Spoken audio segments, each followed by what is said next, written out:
I mean, it's just the box canyon that you never really want to get into. It's gorgeous. I mean, it sure is pretty. I mean, there's 4 or 5 places to fish. But you tried it. You said maybe we could get up, and like I was, I'm saying, I could probably light my backpack, put the rod in, put some tackle in, and my good boots on, maybe scramble up there, maybe. But I'm not gonna have fun, and I might not be able to do it. And then we go that way, and maybe tough to come back down. You roll the dice, yeah. And then, or we go back the way we came, because there's a trail right there, and then somehow get up this side, and then we walk that way and we roll the dice, because who knows if the trail follows that side. Our map man. Into the unknown. Yeah. I think it's doable, but with what gear? That's the question. Right. So a person can climb out of here, because there's a kind of a trail where someone has before. But whether or not they had Pelican case and camera gear is a different question. Well, and you saw all the bones up there of the people who've tried. Many have tried. Yeah, many have tried. All have died.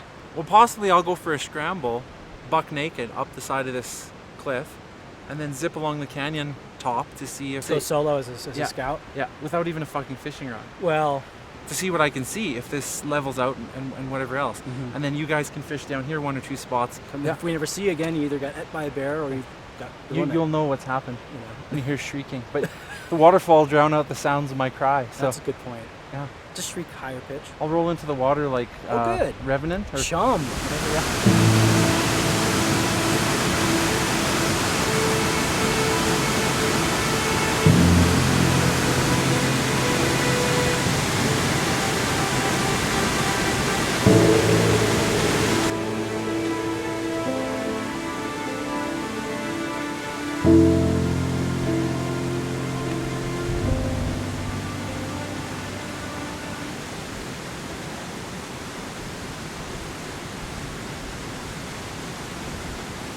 I'm guessing it looks good up there, but probably he just wants to know.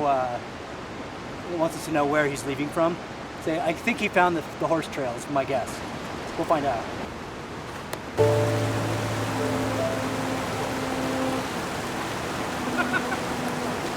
I think if Superman were fishing for trout, and he wanted to fish out of the super coolest super fortress in all of the Rocky Mountains, I found his camp. There's an empty bottle of Captain Morgan's rum in the fire ring there. And also the river flattens out up there. But there's some geology that needs to be explored and needs to be photo documented, because beyond fish, beyond even beer, possibly even beyond ladies, that's how exciting the geology is up there. That's not possible. I can't believe I just said that. That's not possible. But it's really exciting. It's quite a scamper for about 10 stories of stairs, and then you're on top of the world up there.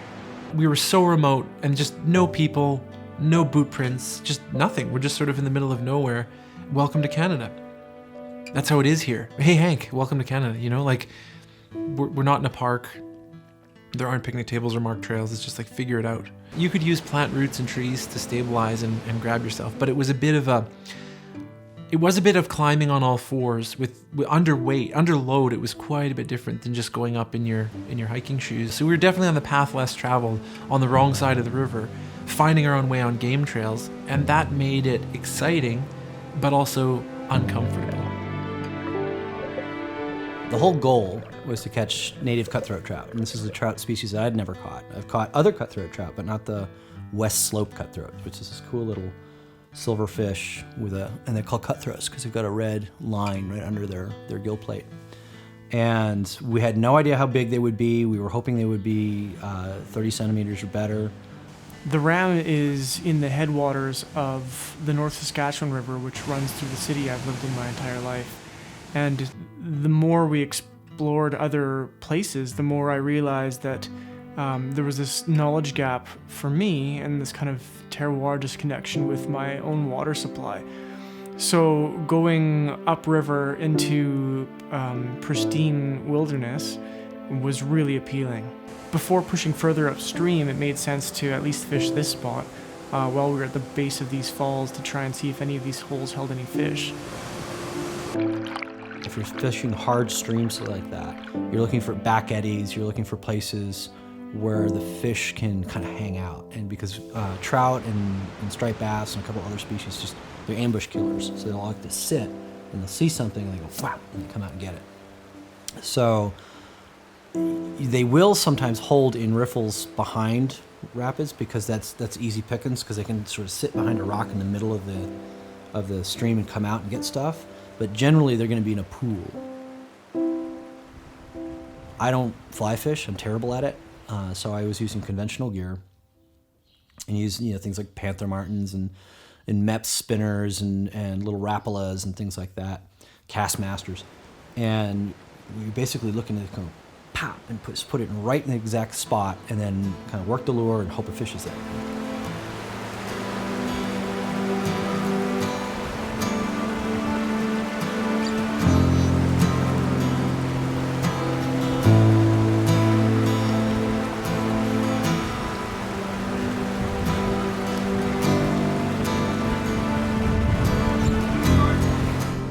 It was a huge relief to see Hank latch onto some fish. It kind of proved that, yeah, there's fish in here, and made pushing on make some sense. I had heard that way upstream, like into Ranger Creek and further, that there were bigger fish and there were more fish, so I thought, well, let's continue on and see how this goes.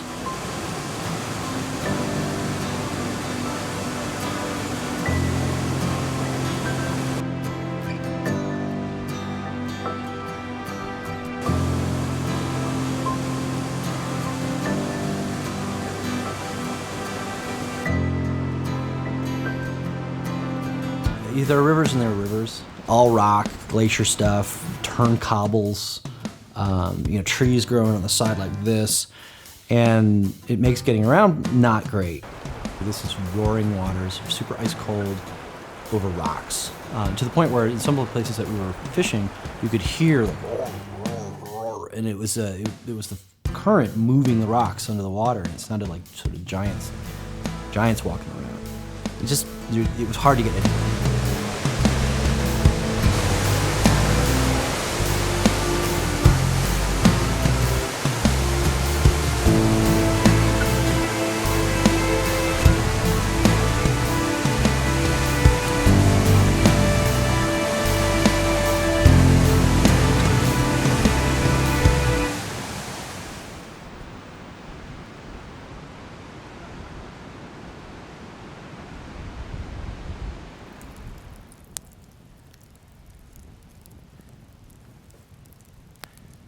It's a total Lewis and Clark trip because Lewis and Clark ate 7 pounds of meat a day.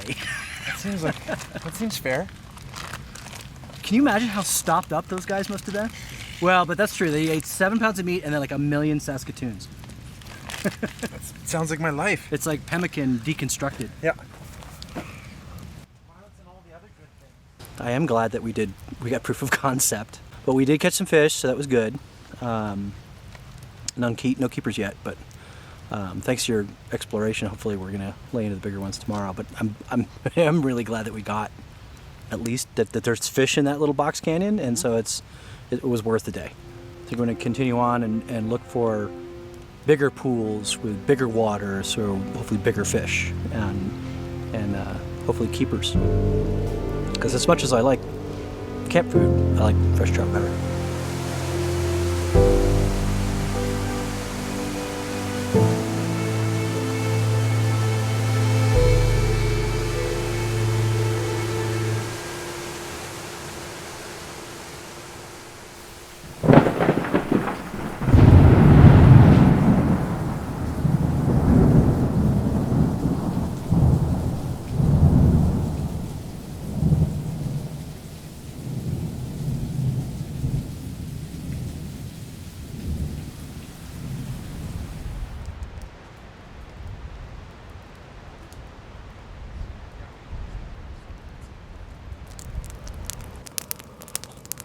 pretty sure that was the worst night I've ever spent in the outdoors. Part of the problem was that I'm not really used to tarp camping, and I'm not used to tarp camping when we got about a solid inch of rain. It was at least an inch. It was just so one end of the tarp, so the tarp's like this over you, and then but one end was kind of like this, so the rain was kind of like hitting me on this side, and it was sort of like waterboarding. And then the rain stopped, and then it immediately dropped about a solid 10 degrees, a solid. And then so I'm like, oh, I was warm, I'm kind of enjoying this rainstorm, and then, oh shit, is it cold? Because I live in California, and it's routinely 42 degrees Celsius in the afternoons where I live, and it's 2 Celsius now. So, yeah, it was cold, it was wet. I slept maybe an hour or two, but better now. Fire, coffee, hopefully fish.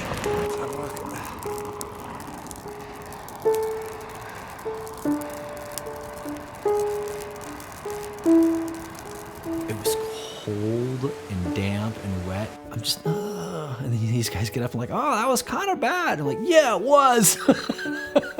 Worst night I've ever spent in the outside.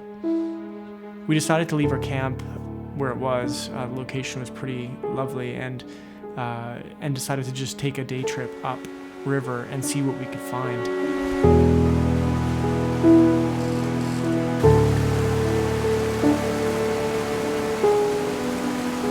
The fear of falling off the cliff or being mauled by a bear kept you really happy about only being cold and hungry and not being mauled by a bear presently and not falling off a cliff presently.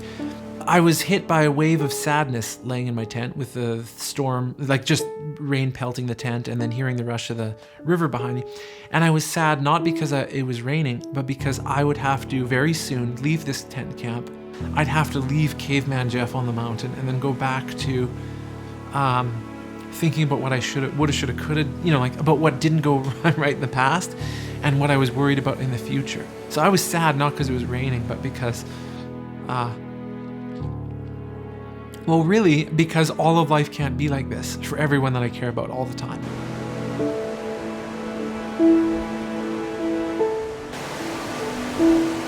In all honesty, I thought, this does not look to me like the type of place that fish would hold up. It was really aggressive, really sheer drops. I thought there's no way. I don't understand how this could hold fish, but we thought we'd check it before we moved on. And it was right, proper, uncomfortable as hell. I was smiling on the inside about how uncomfortable that was and what that means to the trip, and I was pretty proud that we accomplished something just by being there and staying there and being able to smile through it, because it really makes the win and achieving the object of your desire, in this case cutthroat trout, it made that much sweeter that you overcame the struggle.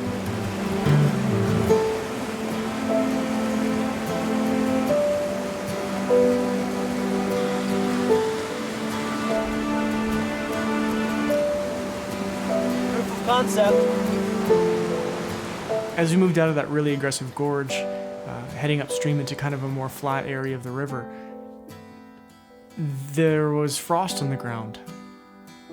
In July, it was not what we expected. That level of cold was just not on the agenda, so this was punishingly cold. I don't think anyone was dressed for it. Zero. There was 0 fishermen. 0 as in none, as in nobody stupid enough to do what we were doing. The hope was that there'd be, here's a pool, some sort of stuff to fish, and then like look over there, and oh, there's another set of stuff to fish, and then just kind of go that way, and that's how our days would be.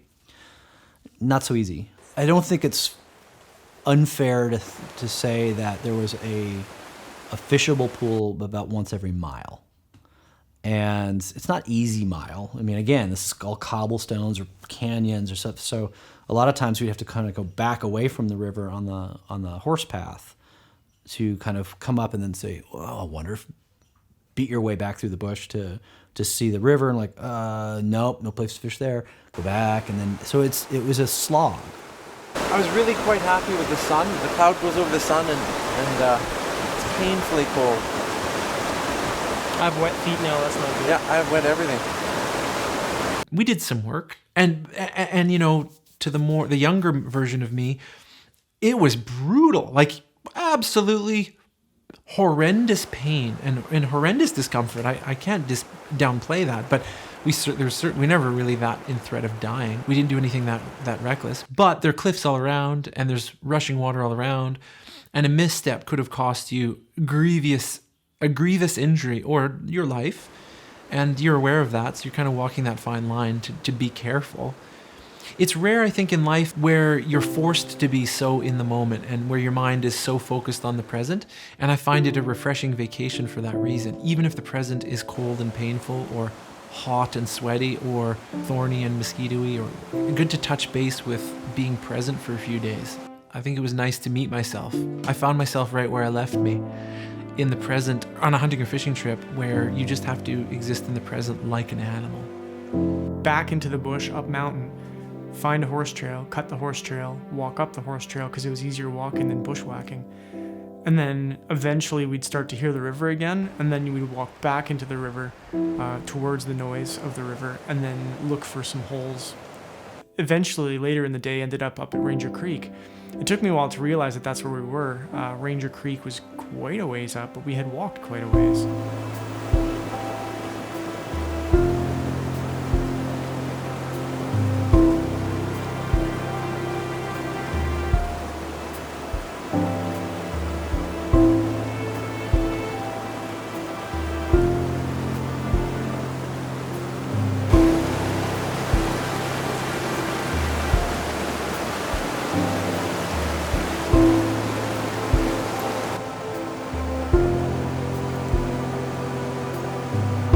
He's a squirrely one.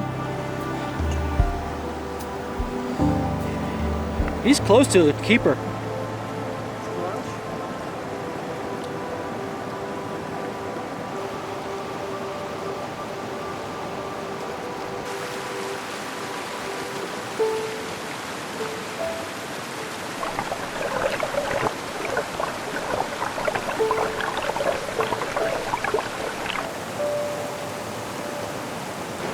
Total Hail Mary. It's just a really big lure for a really small stream.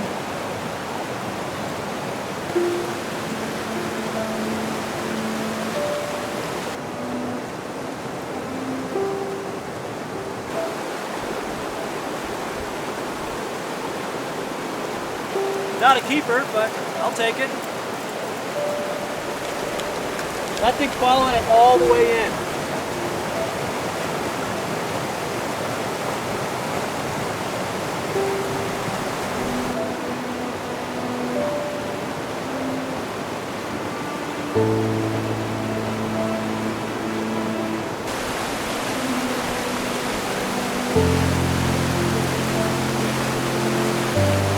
We did this twice. We're like, all right, the next pool's we're done. We're just like, that's it, we're done. And then we'd fish and be like, oh, we went this far. So finally, we're kind of we're all very tired. And then we get out to another spot where we can fish, and it looked great from far away.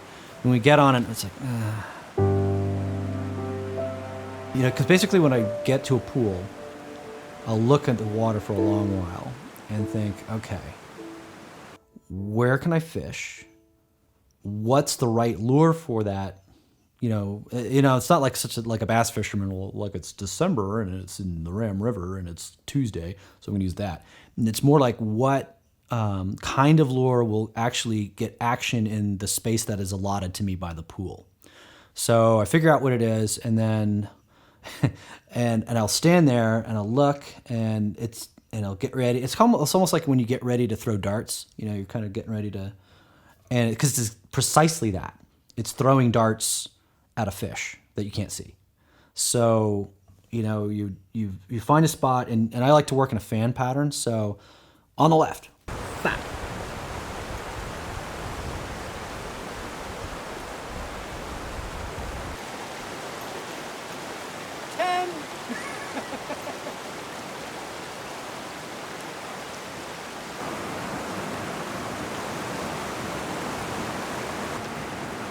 So the problem we're having is that it's beautiful, it's wonderful, and I'm catching fish. I mean, the conventional gear is working. We're fishing a pool and we're getting a couple of really nice, you know, nice for the mountain stream. You had 10-inch fish, 10-inch cutthroats, and then but they get wise, and then you switch up bait, and maybe you can catch a few more. And then we have not seen anything over 10 inches, so I'm not entirely sure that we're gonna find a keeper in this spot. Everyone made the call that we're just not proceeding farther than this. This had been difficult, climbing up and down banks and rocks and walking upstream, and we were all ready to turn back and make some food and just kind of settle in for the night and regroup, basically. Bye-bye! 11. It's kind of fun, actually, even though they're too small. It was a real team effort, and hand caught fish. Unfortunately, none of them were of the legal size, but we got to see and handle and touch the fish. So we touched the spirit of the animal world while we were in this beautiful place, and I'm really happy for that.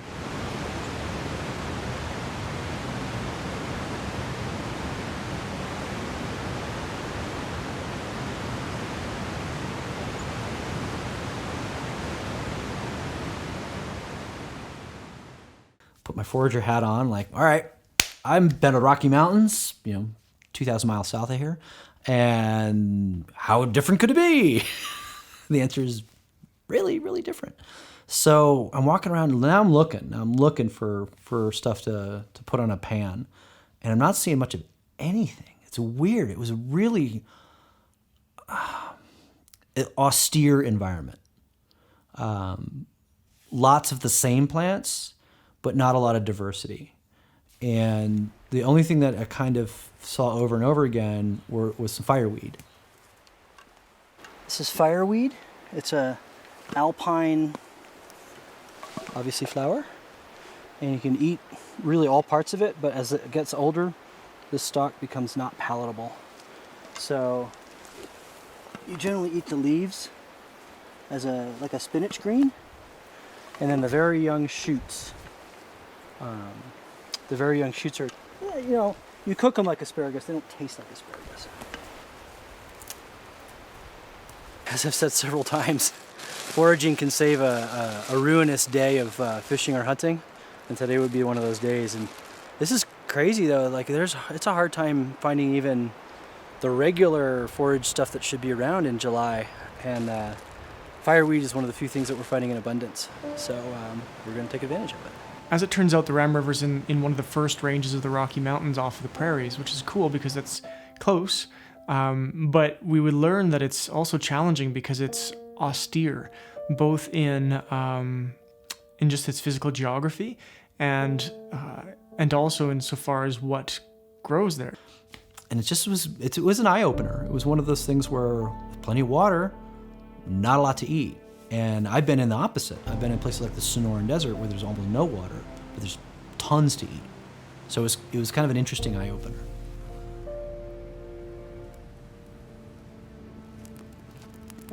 Success.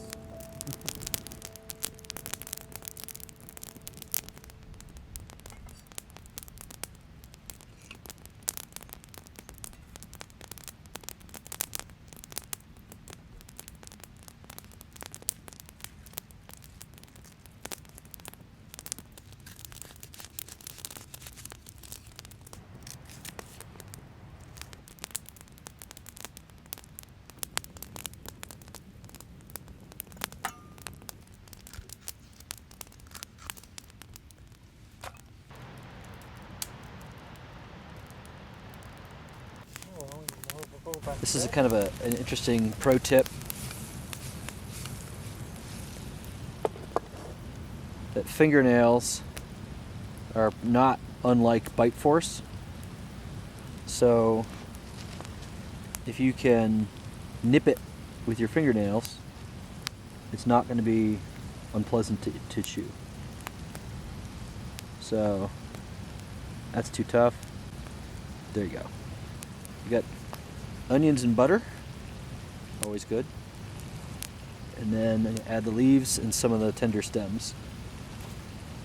I had never done anything other than work with fireweed stems. I knew the leaves were edible, but I mean, these stems were so thin. They were, I mean, you could tell. I mean, everything there was just sort of hanging on. Nothing was lush. And so this, I mean, we got some stems like this, but nothing like what I was used to. I had never really eaten fireweed. I knew it was edible, but we'd never been in a situation where we needed to eat it. The con is that we hadn't latched onto a fish that would have been, you know, predictably tasty and lovely and all the nice words about food, but in this case we got to work with an ingredient that I probably would have never worked with if I hadn't had to.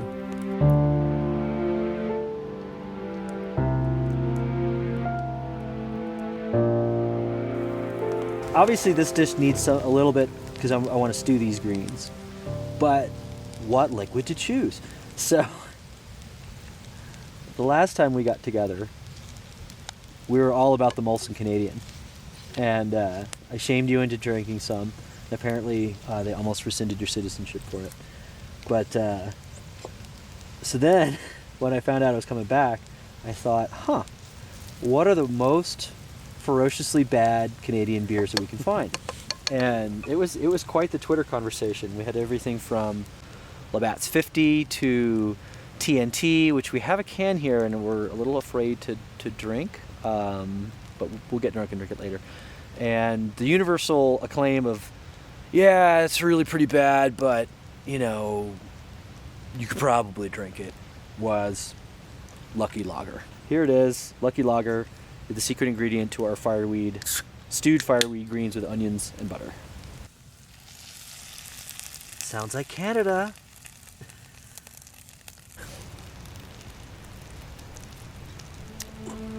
Kidding.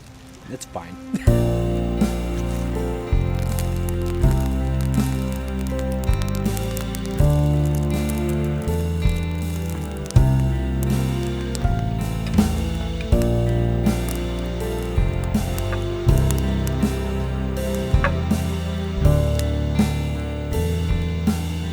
Good timing, man. I just plated it.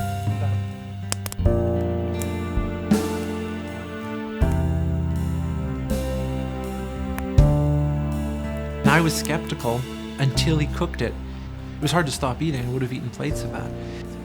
It was heavy and thick, more like a mature kale leaf. You know, it was leathery. It had weight, and it was satisfying. And it was sort of a meaty green, which is a weird thing to say, but it would augment any dish, especially when you're cold and you want something heavy and substantial. If you're like a normal Canadian, you're gonna poop for a week. It tasted good. They're surprisingly good. It was, you know, I was happy that I was able to make something out of nothing. It was kind of symbolic of the entire leg of the trip. Like, we'll survive, but we're gonna have to eke it out.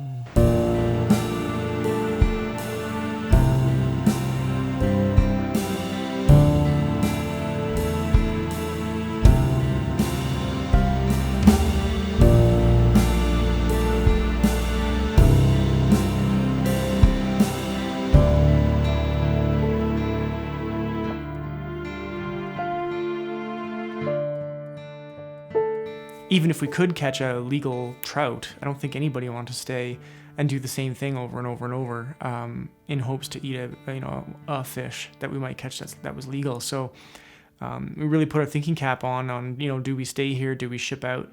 If we ship out, where do we go? And the one destination in my mind very quickly was back to Kananaskis. Surrounded by just gorgeous granite spires, and there was something about the air there that was fascinating. The air was preternaturally crystal clear. It was weird. I mean, I could see all the way across the lake somebody fishing. I could practically read the logo on his shirt. It was that sort of crispness. And then you look at the water, and it's ligotrophic, so there's not a lot of nutrients in it, so it's blue, and it looked like the tropics at how blue it was. And the way you fish it is it's a lake like this and has a rim, and then it goes whoomp like that. So you fish naturally the drop off.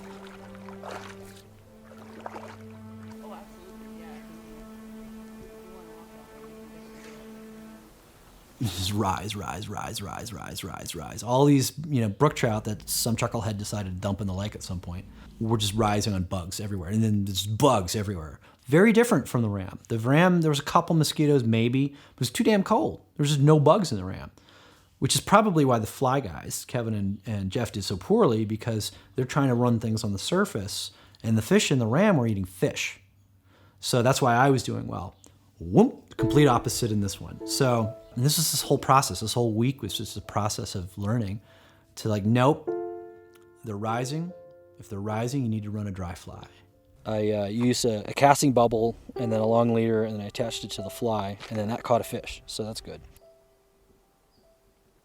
Bastard fish. I hate them. Hate this hat. Hate the sun. Hate cold water, and I hate these fish. The fish are everywhere. They're swimming around us. When I was out wading in my non-waterproof waders, like my jeans, there are fish everywhere. And I kept switching my flies to see, if I could find something that they liked. And I changed my technique a little bit to see if I could find something that these fish would bite on. And they would these little 4-inch fish would swim up to my lure, my fly, and then sniff it and then swim away. Like I have some kind of odor or something. But I did catch one bit. I couldn't believe it. I was just pulling back my line, and a 2 to 3 inch fish, really a minnow, bit my lure, and I brought it right up to me. This was my first landed brook trout in history on a fly. But it was basically a bait size, less than a bait size fish, less than a minnow. But Hank and Kevin, this is sort of a team sport. Hank and Kevin caught fish, so we have fish to eat. So the pressure's off. I can just keep practicing casting, which is pretty much what this trip has been for me, practicing casting. As it was, I managed 2 fish, but it's better than nothing. But Kevin, fly fishing, river runs through it, hair blowing in the wind. He got his limit, but he paid for it because the water was cold. It was a great day. It was beautiful, sunny. I got sunburned. But, you're standing sometimes, hip deep. It was only a few hours, and I had caught my limit of brook trout, which was the first time ever. We're not big limit freaks, but it is notable when you've had reasonably not great luck fly fishing and you have to stop because you're done for the day.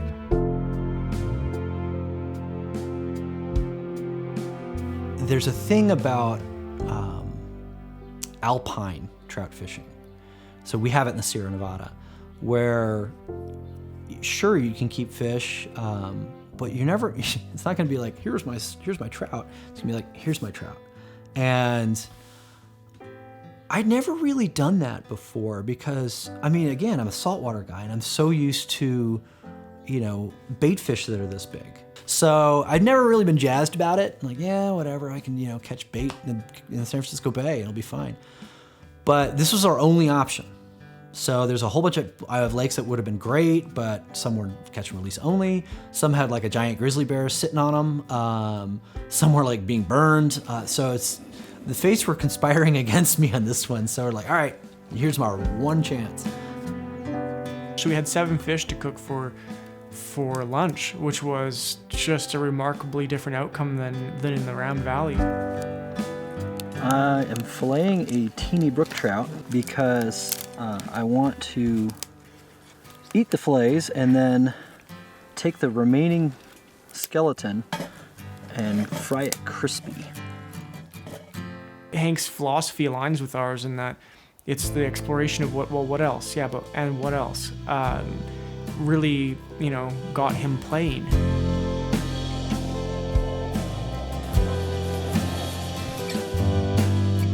Salmonids have weak bones, so they're not really heavy boned like a perch or bass-like fish.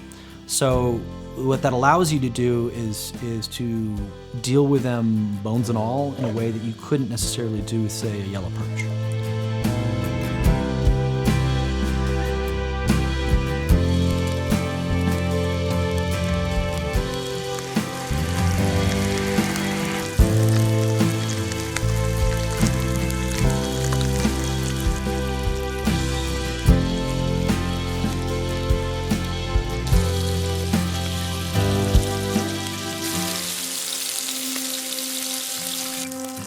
So we ate the fillets, and they were good. You know, I put salt and pepper on them.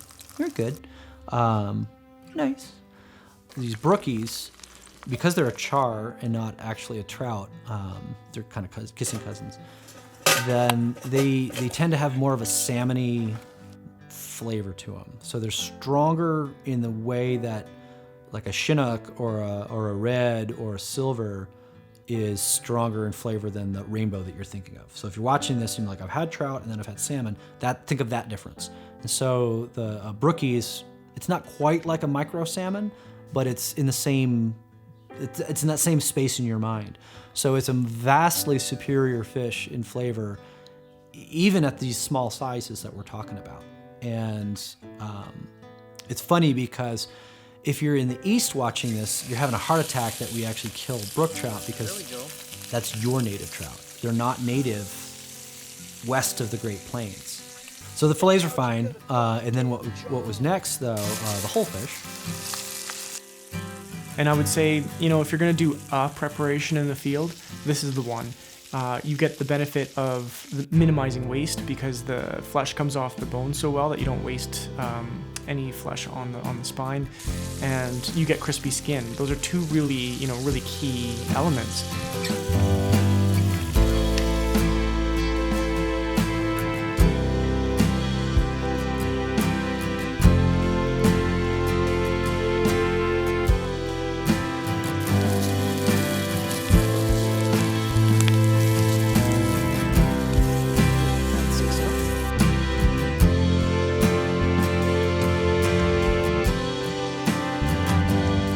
Those are delicious. You kind of eat them like a piece of corn on the cob. So you can eat the whole tail because you crisp it up. And so then we ate the whole fish and it was delicious. Everybody likes crispy. Everybody likes salty. Everybody likes sweet. So you add sweet, salty, crispy, and then yummy with fish. What's not to love? It's really a kind of a quick cure almost. Yeah. So then I had these sort of little racks with some meat on it. And what we did then is I patted them dry and then I added some more oil. And then we fried them hard.